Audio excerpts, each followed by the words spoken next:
এ আল্লাহ, আপনি আমার একমাত্র রব। একমাত্র আপনার কাছে আমি আমার দুঃখ কষ্ট চাওয়াগুলো বলছি। তবে যতটা বিনয়ী অনুতপ্ত হওয়া প্রয়োজন ততটা বিনয়ী হতে পারি না। আমি আমার ইবাদত চলাফেরা দিয়ে বোঝাতে পারি না আমি আপনাকে সবচেয়ে বেশি ভালোবাসি। কখনো কখনো নফসের ধোকায় আমিও পড়ে যাই,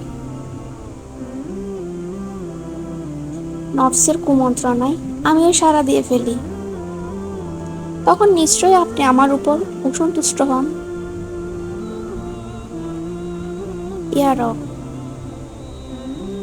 আমি যে ঠিক করি আপনার অসন্তুষ্টের কোনো কাজ করব না,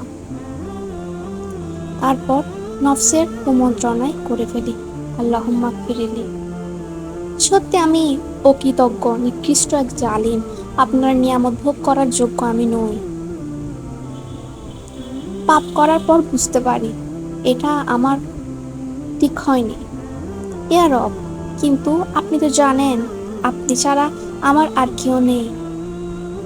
আপনি তো জানেন কেবল আমার পরিস্থিতি সম্পর্কে। আমার চারপাশে ফিতনা আর ফিতনা, গুনাহ করার অসংখ্য সুযোগ। আমি কিছুতেই নিজেকে হেফাজত করতে পারছি না। বারবার ঈমানহারা হয়ে পড়ছি। হে আমার মালিক, আমি যে কেবল আপনার পথটাই বেছে নিয়েছি। আপনি ছাড়া কেউ বুঝে না আমাকে। নেই কোনো হেফাজতকারীও যে আপনার পথে চলতে সাহায্য করবে।